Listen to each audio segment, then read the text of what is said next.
wa rahmatullahi wa barakatuh.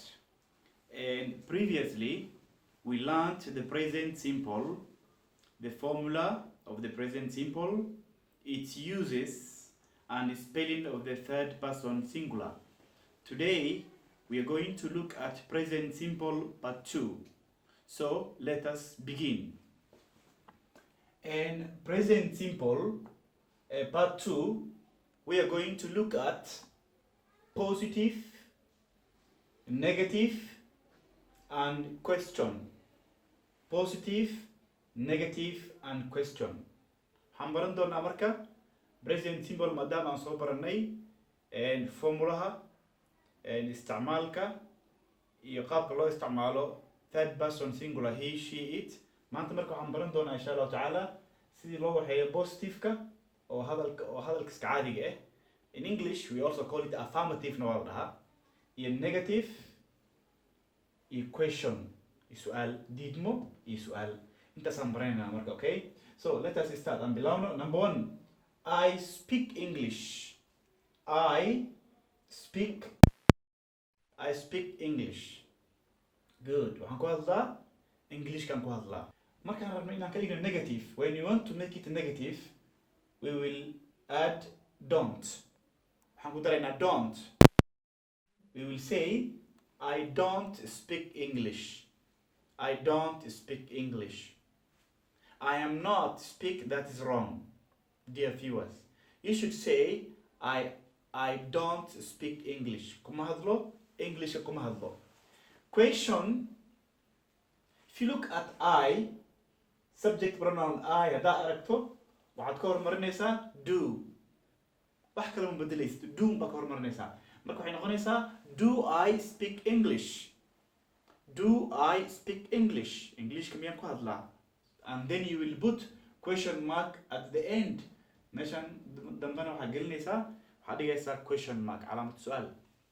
Good. Number 2, you have a car. You subject, have, verb, car, object. You have a car. You have a car. waxaad haysataa gaari. Negative, don't. You will also take don't. You know waxay qaadataa don't. waxay la mid tahay I. You don't have a car. You don't have a car. gaari ma haysatid. Question, wali waxaa ka hormarinaysaa do. waxaa leedahay do you have a car?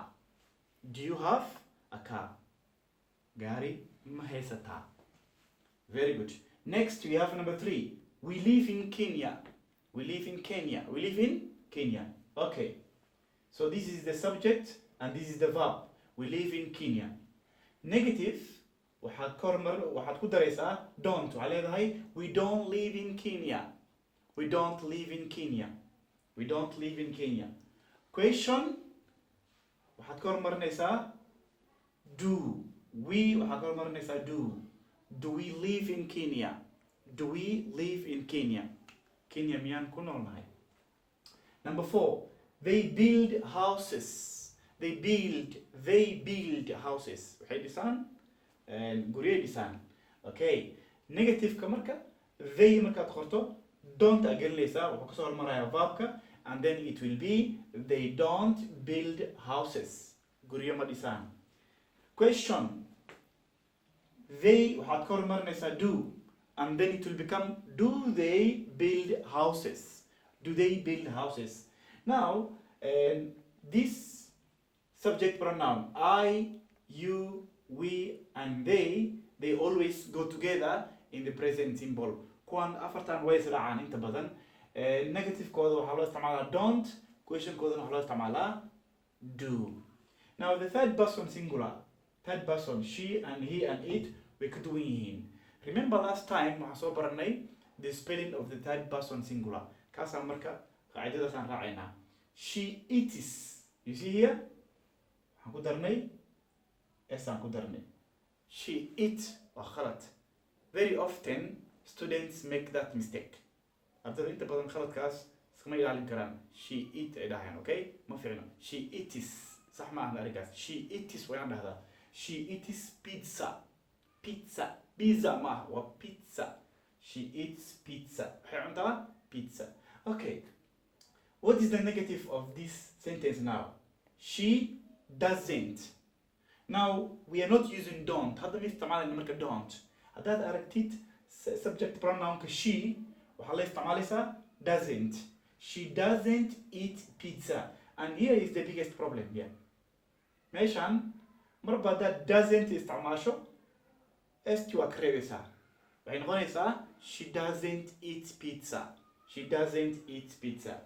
Question this time round هنستعمل does. Does she eat pizza? هدي أنا استعمل question ك does then أيضا استكم دراي وعين غنيسا eat كلين غنيسا does she eat pizza? And then remember not to forget the question mark. 6. He watches TV. If you look at this verb watch فعل كان وقوله ماذا? It ends in ch. And we learned in our previous lesson هذا فعل ch كده ماذا؟ وحكوت رئيسا es. Then therefore it will become he watches TV. وحو داودا TV كو داودا. Okay. What is the negative? He doesn't and then وحكر رئيسا وحيل ودراي مركي هي affirmative كم suppositive كم es تكر رئيسا. Therefore it will become he doesn't watch. ما داودو. He doesn't watch TV. Question mark. Does she watch TV? Asagin wa krevesa estas. Remember est wa krevesa negative ka e question ka. Does she watch TV? The last one, it rains in spring. It rains in spring. Spring is a kind of season. Wa season كحليات وقتي how I think it is there. Okay? Yeah. It rains in spring. It rains in spring. So the negative is it doesn't rain in spring. It doesn't rain in spring. There is no S here. Question, does it rain in spring? So dear viewers, I would like to remind you that you should not forget this formula. When you use doesn't, the verb does not take any S or ES or IES. Now this time round, let's move on to our next part, that is questions with a question word. Question with a question word. Question with a question word. Marka fiiriso title kan question with a question word waxaa laga wadaa laba su'aal oo isku dhex jiro. For example here, number 1, we have what. What is a question word or WH question. And then here we have another do. So these are two questions. What no su'al, do no akabilawta su'al. We always use a formula. We have this formula. I always teach the students this formula.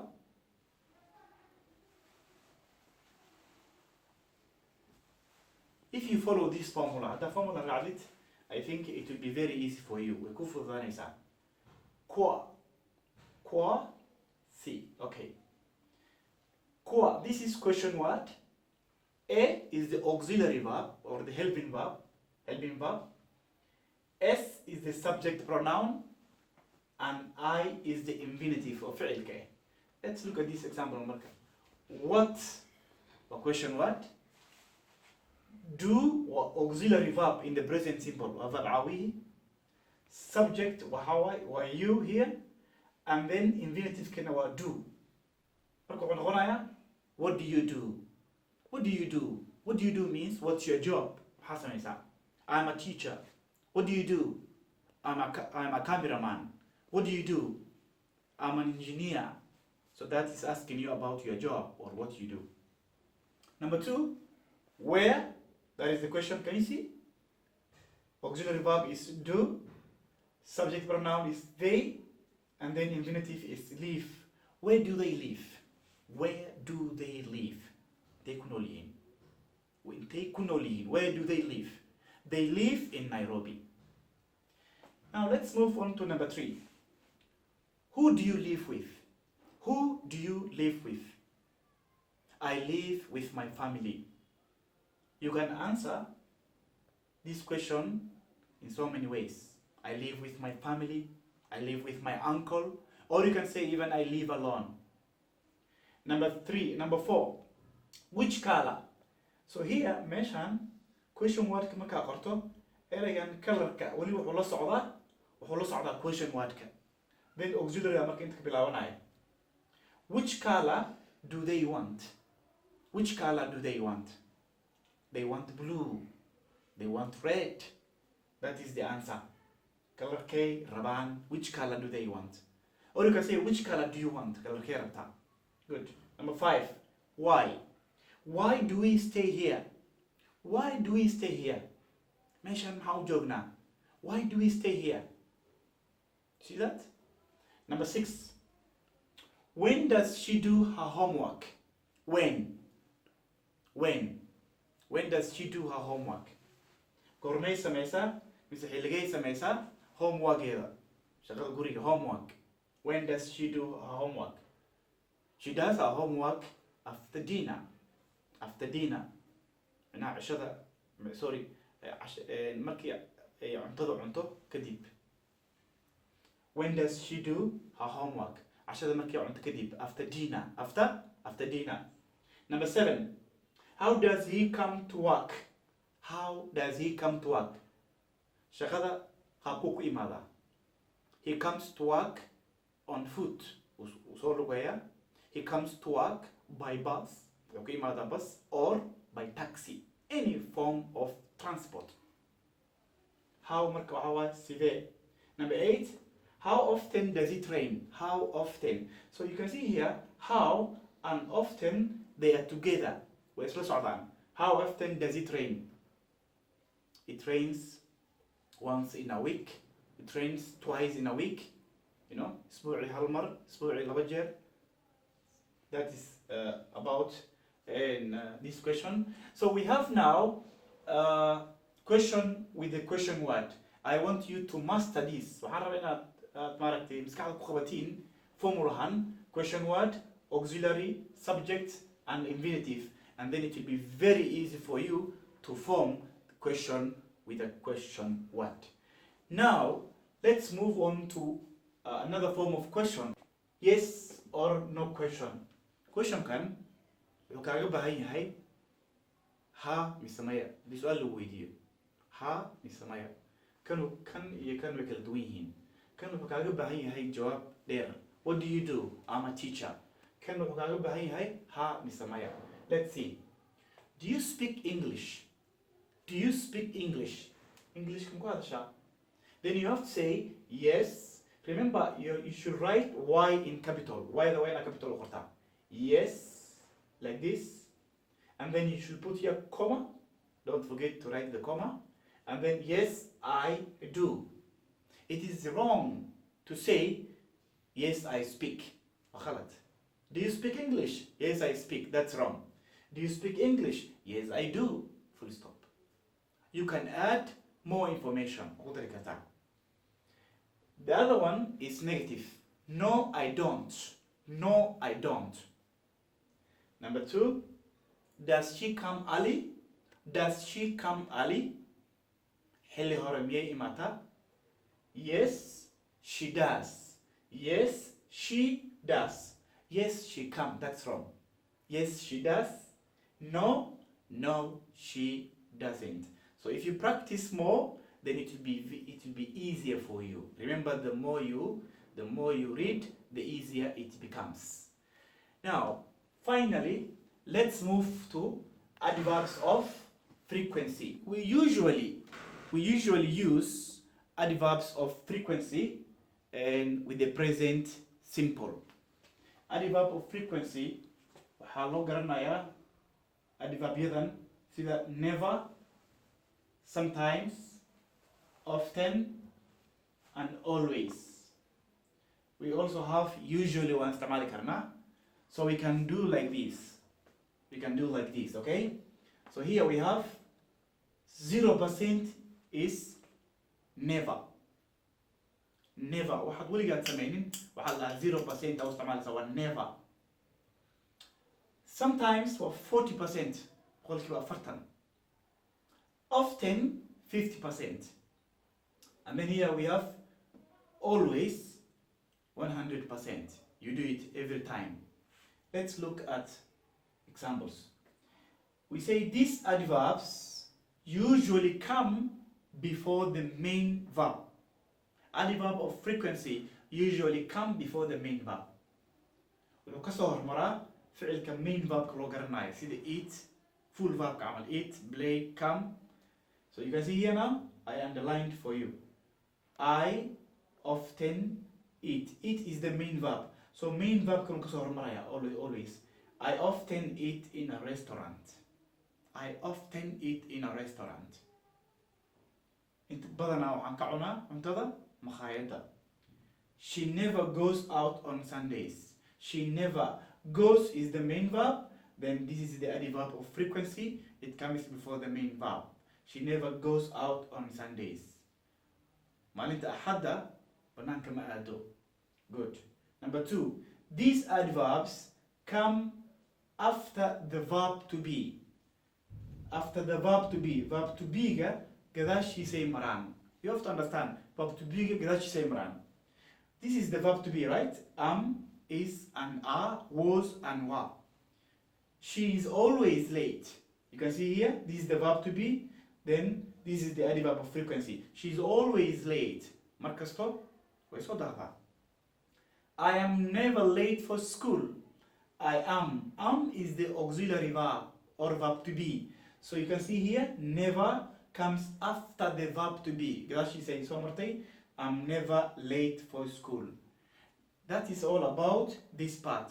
Now, I want to remind you that when you are learning these adverbs of frequency, there are 2 special adverbs of frequency that can go at the beginning or the end of a sentence. Hore yaa la dhigi karaa, gadaalna waa la dhigi karaa. What are they? Usually and sometimes. Usually and sometimes. You can say, usually I sleep late.